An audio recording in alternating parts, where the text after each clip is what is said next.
अर्जुन जब धर्मशाला पहुंचा तो उसने ठान लिया था कि वह होटल में नहीं बल्कि लोकल्स के घर में रुकेगा।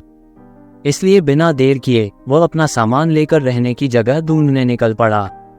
धीरे धीरे लोगों से बात करते करते उसे एक बुजुर्ग कपल के बारे में पता चला जो अपने घर में ट्रैवलर्स को रुकने देते हैं और कम पैसे लेते हैं। अर्जुन बिना वक्त गंवाए उनके घर की ओर चल पड़ा। जब उसने दरवाजा खटखटाया तो एक अंकल ने दरवाजा खोला। अंकल, हाँ बेटा, क्या चाहिए? अर्जुन थोड़ा हिचकिचाते हुए, नमस्ते अंकल, मैं अर्जुन मुंबई से आया हूँ। यहाँ घूमने आया हूँ और सुना है कि आप अपने घर में मुसाफिरों को ठहरने देते हैं। अगर एक कमरा मिल जाए तो। अंकल हल्के से मुस्कुराते हुए, अच्छा अच्छा, अंदर आओ। अर्जुन अंदर आता है और एक सोफे पर बैठता है। अंकल अपनी पत्नी को आवाज लगाते हैं, अंकल, मीरा, जरा देखना कौन आया है। आंटी बाहर आती हैं, अपने हाथ में एक दुपट्टा लपेटे हुए। उन्होंने अर्जुन को देखा और मुस्कुराई। अंकल, ये मेरी पत्नी मीरा हैं और मैं विजय। अर्जुन, नमस्ते अंकल, नमस्ते आंटी, बहुत अच्छा लगा आपसे मिलकर। मैं यहाँ 2 दिन के लिए रुकने का प्लान कर रहा हूँ। विजय, हाँ, हम यहाँ सिर्फ दोनों ही रहते हैं, हमारा बेटा बाहर काम करता है, इसलिए ऊपर वाला कमरा हम मुसाफिरों को देते हैं। तुम यहाँ आराम से रह सकते हो। अर्जुन मुस्कुराते हुए, कितना चार्ज होगा अंकल? मीरा, बस 300 रुपये प्रतिदिन, उसमें तुम्हारा नाश्ता, दोपहर का खाना और रात का खाना सब शामिल है। अर्जुन हैरान होकर, 300 रुपये में सब कुछ? ये तो बहुत कम है। विजय हल्की सी हंसी के साथ, पैसे से ज्यादा हमें साथ चाहिए बेटा। हम दोनों यहाँ अकेले रहते हैं और जब ट्रैवलर्स आते हैं तो हमें भी कुछ नया सुनने देखने को मिलता है। अर्जुन को ये बात दिल को छूने वाली लगी। उसने तय कर लिया कि ये 2 दिन यहीं बिताएगा। थोड़ी देर बाद अर्जुन अपने कमरे में गया फ्रेश होने के लिए। उसी वक्त मीरा आंटी ने नीचे से आवाज लगाई, मीरा, अर्जुन बेटा, डिनर रेडी है, नीचे आओ। अर्जुन नीचे आता है और डाइनिंग टेबल पर विजय और मीरा के साथ बैठता है। मीरा ने घर का बना गरम खाना परोसा। विजय, तो बेटा तुम क्या करते हो? अर्जुन थोड़ा छुपाते हुए, एक IT कंपनी में काम करता था, अभी कुछ दिन पहले ही नौकरी से निकाल दिया।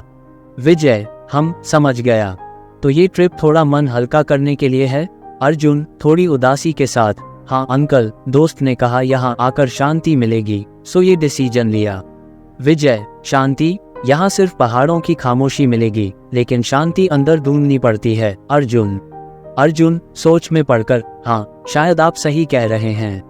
खाने के बाद मीरा आंटी अर्जुन को अपने ड्राइंग रूम की एक दीवार के पास ले जाती हैं, जहाँ काफी सारी फोटो फ्रेम्स लगी होती हैं। मीरा, ये सब लोग हैं जो यहाँ रुक चुके हैं।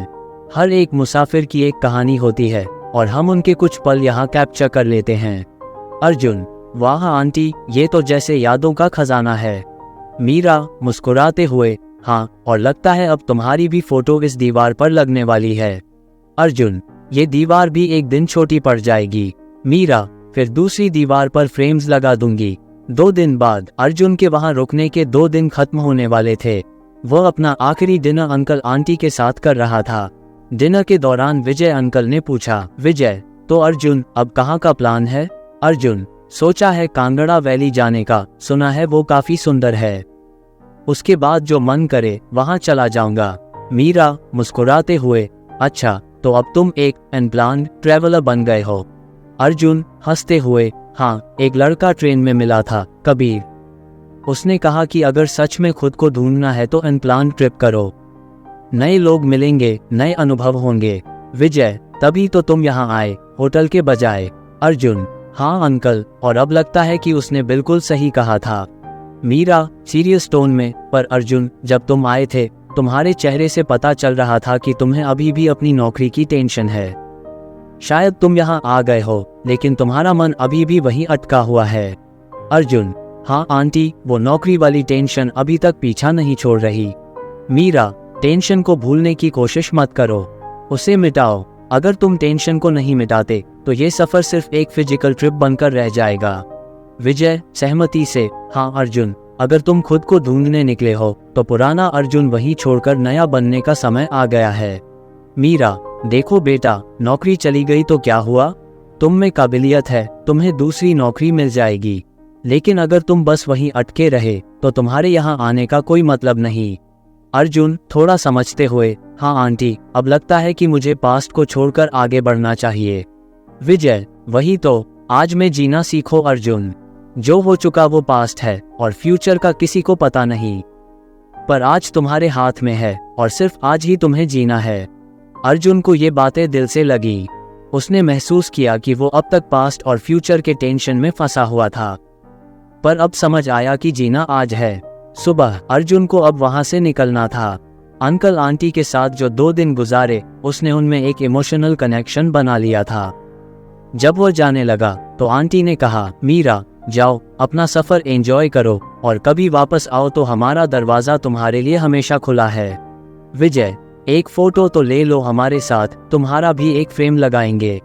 अर्जुन ने अंकल आंटी के साथ एक फोटो ली जो अब उनके हॉल की दीवार पर लगेगी। अर्जुन ने उन दोनों को गले लगाया और फिर अपना अगला सफर तय करने के लिए निकल गया, थोड़ा हल्का मन और नई सोच के साथ।